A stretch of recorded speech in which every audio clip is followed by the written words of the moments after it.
I spent my birthday working, and somewhere in the middle of my shift, I got a text from my dad. We sold your motorcycle. Family comes first. Be thankful we still let you live here. Then he added another one, your cousin's starting college. You'll cover his tuition, $1-800 due this week. I shot back, not happening. He replied instantly, then get out. You're dead to me. So I did just that. That same night, I left a folder behind. Come morning, my aunt was bawling, my uncle was yelling, and my dad was out front begging the neighbors for help like it was some kind of emergency. I turned 24 wearing a pair of cheap non-slip shoes and a scrub top from the hospital that didn't even fit right. Pulled a 12-hour shift as an orderly, most of it spent pushing stretchers, restocking linens, and rolling garbage bins through bright, sterile hallways that smelled like bleach and microwave meatloaf. No cake. No birthday card. A nurse handed me an extra pudding cup at lunch and said, "Happy birthday, Logan." That was it. My name's Logan. I live in Dayton, Ohio, in what my dad proudly calls his house. I've been working at the same hospital for a couple of years now. It's not exactly something to brag about, but it pays the bills and leaves me with just enough at the end of the month to feel like I'm making progress. Or at least I used to feel that way. I clocked out just before 7, stepped out into the cold March air, and my phone lit up. A bunch of texts, dozens, all from one name. Grant. My dad. Sold your bike today. Got a decent price. Don't say I never did anything for you. You're living under my roof. Eating my groceries. Be grateful. Send $4,800 to Aunt Lori. Dylan's tuition is due this week. I froze on the sidewalk right outside the bus stop. That bike, my bike, wasn't just a ride. I'd been saving up for it since high school. I washed cars, delivered pizzas, lived off ramen noodles just to put together enough for the down payment. And he sold it? I called. No answer. I texted. You sold my bike without even asking? Grant, you're 24. You don't need it. Grant, this is about family. Dylan needs this more than you need a toy. Grant, pay his tuition. Me, I'm not paying for Dylan. Grant, then leave. You're nothing to me. Just like that. I stood there a long time. Buses came and went. People walked by like I was part of the pavement.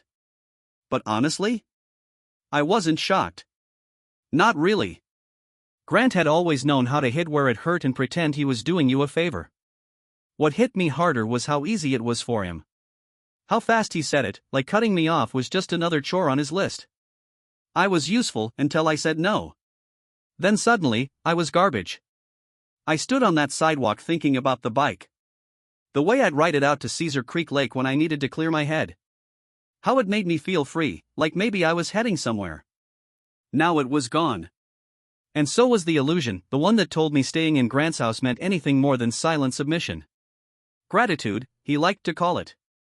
Like I should have been counting my blessings that he hadn't started charging me rent on top of everything else. I looked back toward the hospital, still blowing in the distance, then down at my phone. That last message. You're nothing to me. That's what did it. It wasn't the bike. Or even the money. It was those 4 words. Spoken out loud.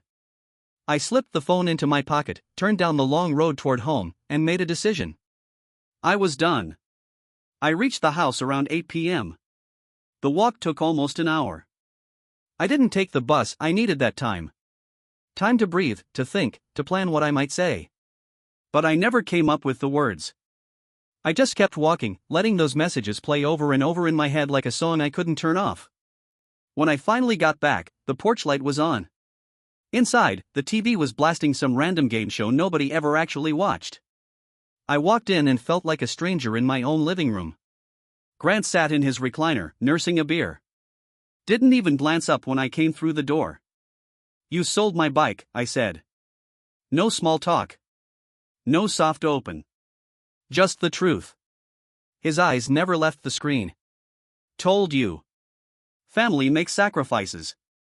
I waited. For an explanation. Maybe even an apology. Nothing. Just another sip of beer. It's your cousin. Your blood. He's got goals. You think this house runs on dreams? And that's when it clicked. He actually believed all that crap he was saying. He thought he was doing something honorable. That I was the selfish one for not handing everything over to a kid who hadn't worked a day in his life. You didn't even ask, I said, trying not to let my voice crack. You're old enough, he said, all flat and emotionless. You've had your fun. Time to grow up. I looked toward the kitchen, hoping someone else might step in. My mom stood at the sink, drying a dish that was already dry. She wouldn't meet my eyes. Mom, I said, more out of habit than hope. She pressed her lips together. This isn't the place for a fight, Logan. Seriously? I let out a laugh, but it didn't sound right. He sells my bike, tells me to pay someone else's tuition, and your stance is, what? Neutral? She put the dish down, wiped her hands on a towel, and quietly went upstairs. That's when I realized Dylan wasn't around. His shoes were gone from the entryway. No sign of him anywhere. Of course. Where's Dylan? I asked. Out, Grant said. He's celebrating. Enrollment went through today. I stared at him. Celebrating. With money he hadn't even gotten yet. I stepped back and glanced around the room. The coffee table. The old family photos on the wall. That worn spot in the carpet where I used to build Lego cities as a kid. None of it felt like it belonged to me. Maybe it never had. All right, I said, just above a whisper. I get it now. Grant raised a brow. Get what? I see it for what it is, I muttered. It's not about helping. It's about control. He gave this smug little grin like I'd just finally caught on. Took you long enough? I didn't say another word. Just turned and headed upstairs. My room looked the same. Bed still unmade. Laundry still in the corner. The air smelled like old motorcycle oil and dryer sheets. I sat on the edge of my bed, pulled out my phone, and stared at that last message again. Then I opened my closet, grabbed my duffel bag, and started packing. It was time. While I folded my clothes, I thought about everything, not just the bike. The laptop Dylan spilled soda on last year and never replaced. The time I did Grant's taxes because he was too stubborn to hire someone. Weekends slipped by like smoke, most of them spent cleaning up after everybody else in that house. Never my mess, but always my problem. I shoved a hoodie into my duffel and zipped it halfway, then slid open the top drawer of my desk and pulled out a manila folder I'd started putting together months ago just in case I ever hit my limit. I scrawled across the front in thick black Sharpie, for whoever finds this. Then I went right back to packing. No rush. No panic. Just quiet and steady, like someone who'd already made peace with leaving. I waited until the house fell still. Mom's door clicked shut around 10. Grant never came upstairs. I figured he'd passed out in the recliner again, beer going warm and forgotten on the end table like always. I shot Zane a quick text, me, can I crash with you tonight? Zane, always. Bring your sorry duffel bag, I'll clear the couch. Zane's been my best friend since middle school. We'd survived breakups, terrible roommates, even a food truck plan that went up in flames, literally. So I knew he'd have my back. No questions. No lectures. I gave the room one last once-over, zipped the bag the rest of the way, slung it over my shoulder. On the way out, I circled back to the desk and slid the manila folder into the top right drawer. Right where it'd be easy to find. Label and all. For whoever finds this. The floor creaked beneath my steps as I headed downstairs. I was halfway to the front door when I heard it. You really doing this? Grant's voice floated out from the dark like something sour. He was leaning against the doorframe, arms folded, eyes rimmed red. Running off like a coward? No, I said, calm as I could manage. Leaving like an adult. Big difference. He moved in front of the door, blocking it with that same heavy presence he always used when he wanted to remind you whose name was on the mortgage. You don't get to walk out like this after everything I've done for you. I laughed. Couldn't stop it. Everything you've done for me? Like selling my bike behind my back?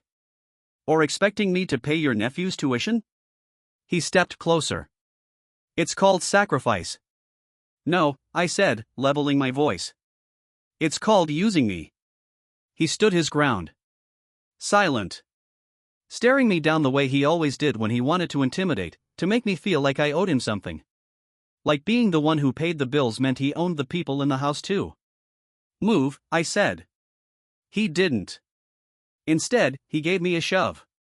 Nothing major, just enough to try and remind me where the pecking order stood. So I shoved him back. Harder. He stumbled and had to catch himself against the wall. For a split second, I saw it in his face, shock. Like it had never occurred to him I might push back. Literally or otherwise. I'm done, I told him, stepping past. You don't own me. I opened the front door, let the cold air hit me in the face, and walked out without a second glance. Zane lived across town, above a liquor store in an apartment that always smelled like stale beer and mystery carpet cleaner. But when I walked in, the couch was already made up, blanket folded, pillow fluffed. Long night? He asked. You don't even know. He offered me a drink. I waved it off. Sleep was the only thing I wanted. But before I knocked out, I opened my laptop and started tying off loose ends. One by one. Every account I'd ever set up for the house, utilities, streaming apps, Grant's little vintage radio side hustle on eBay, all of it had my name on it somewhere. My email. My passwords. My credit card info. I changed every password. Deleted every saved payment method. Shut down what I could. Transferred the Google Drive files Grant used to run his eBay listings back into his name, emptied them first. Then I hit the joint Amazon account. Cancelled every upcoming order. Deleted the entire profile. Last step? Disconnected every smart device I'd ever installed in that house. The lights, the plugs, the security cams, the Nest thermostat Grant never managed to figure out. All wiped clean. By the time I shut the laptop, there wasn't a single thread tying me to that house. No logins. No spreadsheets. No hand-holding. I wasn't just walking away, I was cutting every line that held me to that place. Before I closed the lid, I opened a private folder in Google Drive. Uploaded everything I'd collected, screenshots, receipts, text conversations, bank statements. 6 years' worth of invisible labor. I copied the link, scribbled it down on a notepad, then shoved the laptop under the couch and finally let myself breathe. Tomorrow was gonna be chaos. But tonight? Tonight I slept.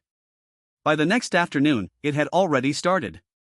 Not with me, at least not directly. It began on Facebook. I was halfway through cold pad thai on Zane's couch when the first notification lit up my phone. Nina Delgado tagged you in a post. Ella. One of my cousins. Used to be one of the decent ones. Her post was simple. Anyone know how to reset the Wi-Fi at Uncle Grant's? It keeps kicking us off and he's clueless. Logan? Help. The replies came in fast. Lexi, did Logan move or something? Ella, ugh. He's not answering. Dylan, the router says admin login is locked. I set the phone down and smiled into my noodles. A minute later, Zane walked in holding up his phone. Bro, your family is spiraling. Dylan just med me on Insta.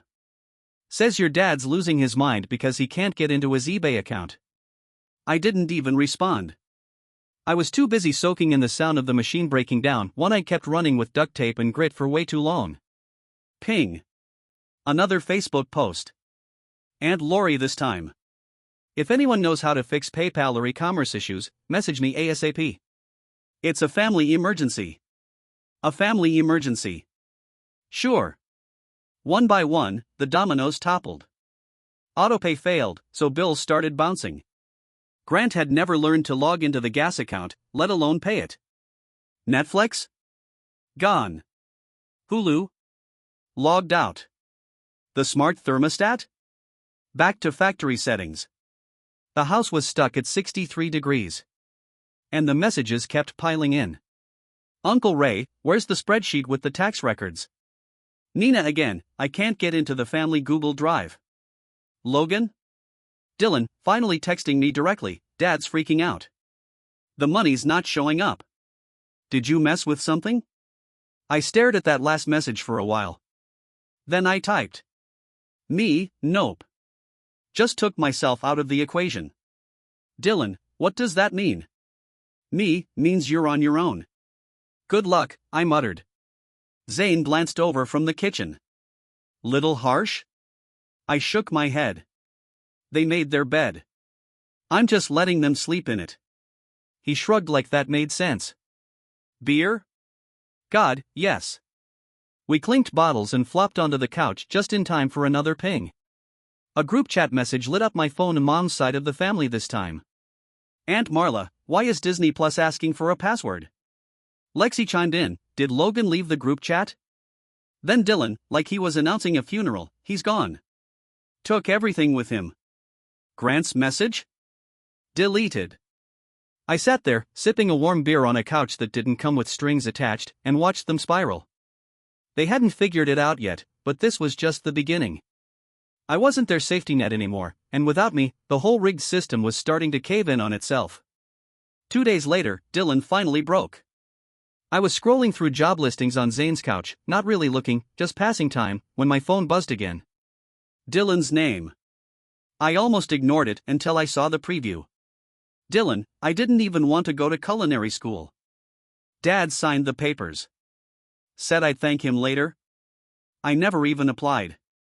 I just stared at the screen, not sure what I felt. Anger? Pity? Maybe both. Then he added. He needed a reason to ask you for money. Said I look lazy and that would push you over the edge. Said if I didn't go, you'd resent everyone less. I'm sorry. I didn't write back. I didn't need to. 10 minutes later, Aunt Loretta sent a text that confirmed everything. Did you really steal from your dad's business account? That's what he's telling everyone. And there it was. The accusation. I felt my chest tighten not because it surprised me, but because I'd been waiting for it. I opened my photos and pulled 3 clean screenshots, bank transfers, account logs, and that PayPal deposit Grant had labeled himself, thanks for organizing again. You're a lifesaver. I sent them. No message. No explanation.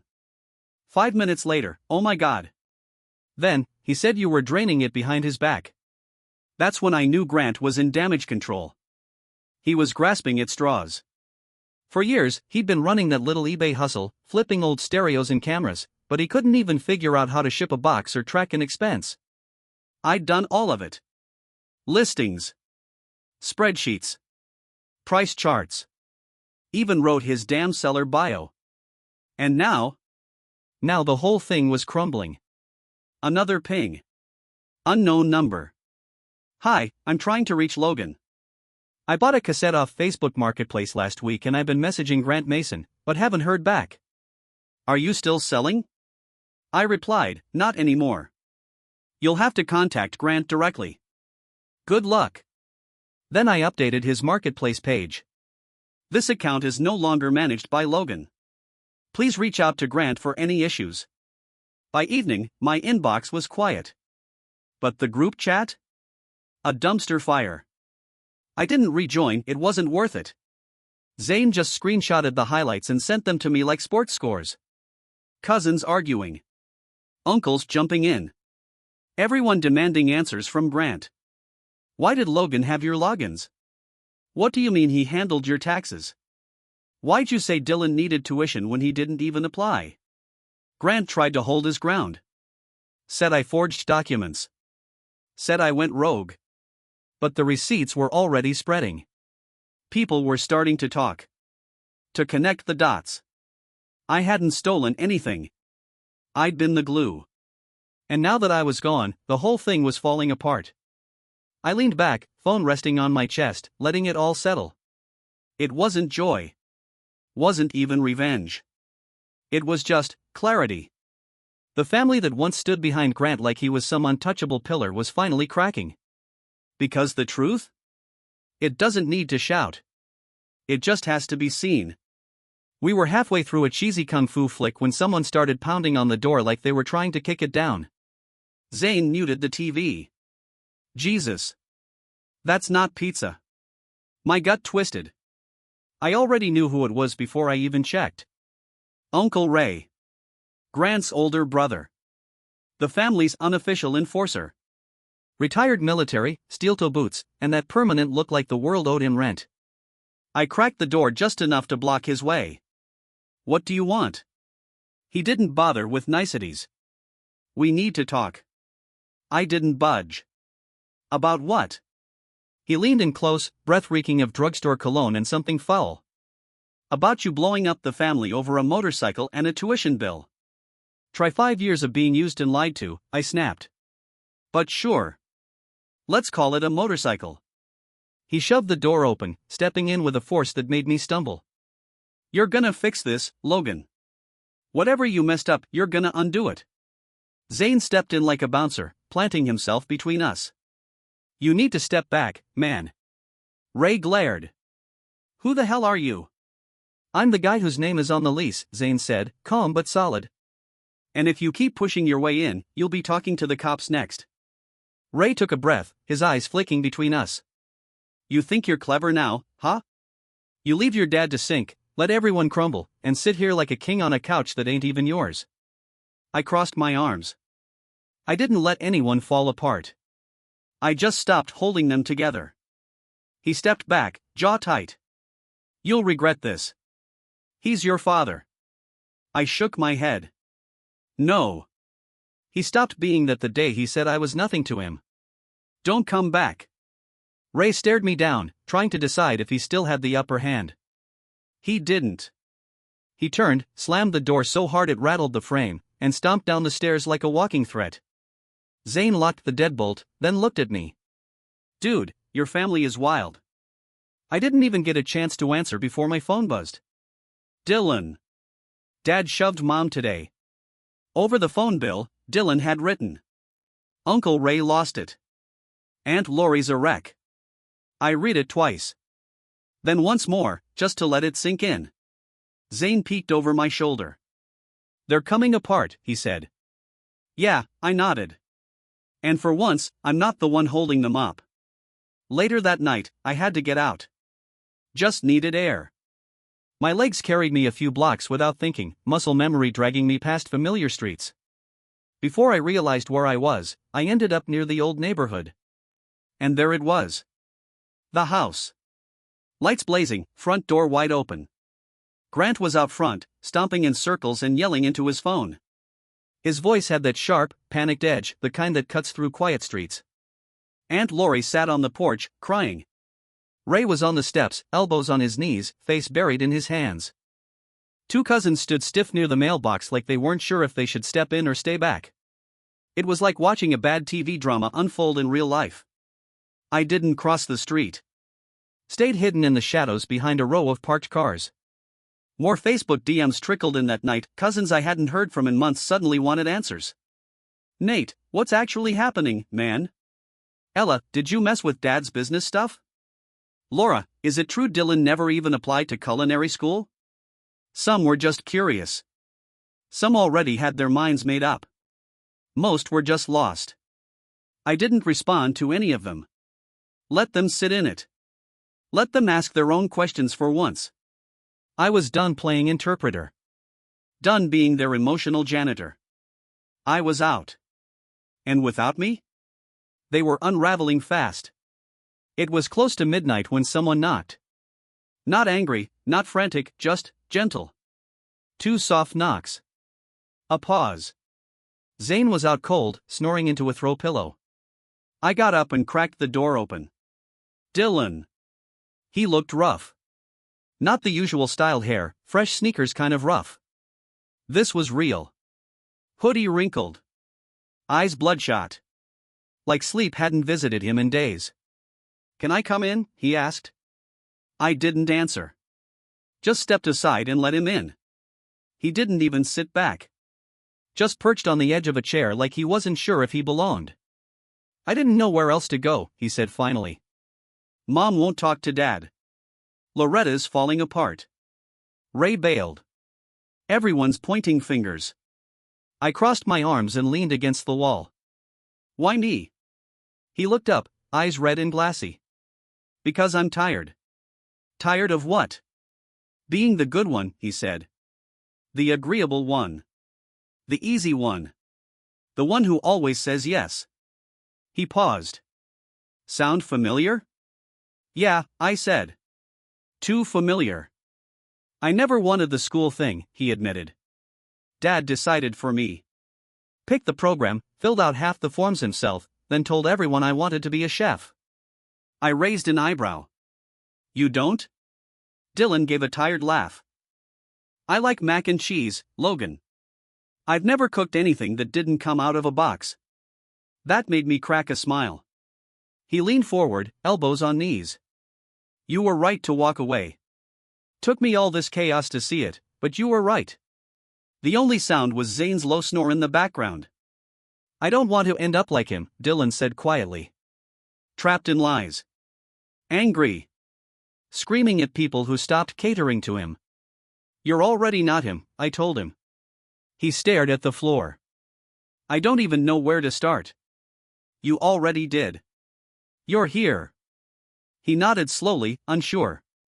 I grabbed the blanket off the couch and tossed it to him. Crash here tonight. We'll figure things out in the morning. He caught it. You sure? Yeah. You can break out of this, too. He didn't respond. Just sat there, blanket in his lap, blinking like he didn't know whether to cry or breathe for the first time. Then he said it. Quiet. Heavy. Dad shoved Aunt Lori yesterday. My chest tightened. She was crying in the kitchen, and he just snapped. Pushed her into the fridge. Ray saw it, lost his mind. Said he's done covering for him. Said the whole family's been built on silence and guilt. I nodded. That sounded about right. Dylan rubbed his hands together, eyes unfocused. I want out. I sat beside him. Tomorrow. We'll go get your stuff. Quiet, no drama. He looked at me, scared and relieved all at once. For the first time through all of this, I didn't feel bitter. I felt, still. Maybe even healing. The next morning, I woke to a flood of texts, all caps and frantic. Loretta, mostly. How could you do this? You blew everything up. Ralph's losing it. Everyone is calling me. Zane poked his head out of the kitchen. Your phone's been screaming since 6. I thought something was on fire. I groaned and grabbed it. Dozens of new messages. Loretta's stood out loudest, most dramatic. Which meant one thing. They found the folder. I checked the timestamp. 20 minutes ago. Someone must have gone digging through my desk drawer this morning and found the manila envelope I'd labeled for whoever finds this. I'd left it on purpose. Inside was everything, screenshots of emails, account info, receipts, the whole breakdown of Grant's eBay hustle. Spreadsheets, taxes, customer messages. Even credit card bills showing my name tied to his expenses. A handwritten timeline of every invisible task I ever handled. A slow-burning paper bomb. And now it had gone off. Zane looked over from the fridge. So, how bad is it? I held up my phone. Loretta's in total meltdown. Looks like everyone else is circling the drain, too. Right then, Dylan's phone buzzed beside him. He woke up blinking, squinting at the screen. Then turned it toward me. Dad's pacing the yard screaming into his phone. Mom's crying again. People are texting from out of state. Another ping. Cousin Nina this time. Did you actually run Grant's finances? He told everyone you were freeloading. Then another. Why are there 3 Amazon accounts with your name on them? Dylan muttered, he didn't even know how to order printer ink. I didn't bother replying. Then a screenshot dropped in. A message. From the family group chat. Uncle Ray. Grant, Ray had written. Explain why Logan has all these receipts. Where's your proof? Grant replied fast. It's all fake. He's trying to ruin my name. Then Lexi jumped in. Are you for real? You've been calling Logan lazy for years. But these files show he filed your taxes. Built your storefront. You don't know everything, Grant snapped back. Loretta didn't let that slide. Then tell us. Right now. Zane let out a slow whistle. Well, you busted the dam wide open. I didn't bust it, I said. I just stopped plugging the leaks. That same morning, Grant took to the public marketplace page, typing like a man on fire. Don't believe the lies being spread. I've always provided for my family. 37 angry comments later, he yanked it down. But the family group chat? Still lit up like a Christmas tree. Dylan showed me his phone as it buzzed nonstop. Nate, why would he fake bank statements? Lexi, he wouldn't. Grant's just pissed he got exposed. Ray, I'm done covering for you, Grant. This whole mess? That's on you. Just as I was about to put my phone down, another message came in. Private. From someone I hadn't heard from in a long time. My grandmother. Only one line. We need to talk to your father. I stared at it for a long minute. Zane glanced over. Who's that from? My grandma. He blinked. Damn. If the matriarch's stepping in, it's real now. I didn't answer her. Not yet. I just sat there, letting the fire spread. Not for revenge. Not out of spite. But with a quiet sense of justice. The truth, finally doing what it does best, burning the lies down to ash. 2 days later, Dylan and I stood by the curb outside Zane's place, squinting into the hazy afternoon sun. The car wasn't mine. One of Zane's cousins owed him a favor and lent us a beater Corolla for the day. Silver. One hubcap missing. Pineapple pizza air freshener swaying from the mirror. Dylan tossed his backpack in the back seat. You sure about this? I nodded. Yeah. You? He didn't answer right away. Just stared down the block toward the chaos we were leaving in the rearview. We already had a plan, early in, early out. No goodbyes. He'd grab a few things, clothes, a couple pictures. Nothing heavy. Nothing to slow him down. Zane leaned out the window with a greasy paper bag. 2 rules, don't bring back bad vibes and bring back ketchup. I smirked. Deal. We pulled away without a word. The drive took us past the usual landmarks. The elementary school with that peeling mural of cartoon lions and pandas. The gas station where I used to grab energy drinks before long shifts. Then, finally, the house. Grant's place.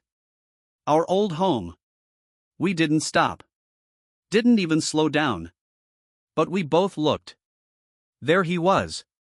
Grant. Sitting on the porch like someone had taken the fight out of him. Head in his hands. Shoulders slumped. Hair wild, shirt wrinkled. No yelling. No stomping. Just quiet. Next to him, a neighbor stood with a clipboard, pointing at the roof. Code enforcement? Hoa? I didn't care. What stuck with me was who it was. That same neighbor had once pulled me aside to say, "Thanks for fixing the mailbox." Grant never does. Now he was standing next to Grant, helping file a complaint. Funny how fast loyalty flips when the spreadsheets disappear and the lights go out. Dylan glanced at me. Wanna stop? Nope.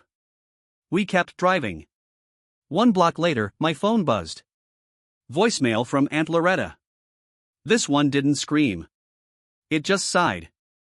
I wish things were different, she said. I really do. That was it. No guilt trips. No fireworks. Just tired honesty. Dylan leaned back in the seat, watching the trees blur past. You think they'll ever get it? I shook my head. Maybe. But that's not our job. The Corolla hummed as we rolled out of the neighborhood. And the farther we got, the lighter I felt. Not because I'd won. Not because Grant had finally cracked. But because, for the first time ever, I wasn't looking over my shoulder. Dylan turned toward me. So, where we headed? I smiled. Anywhere but back.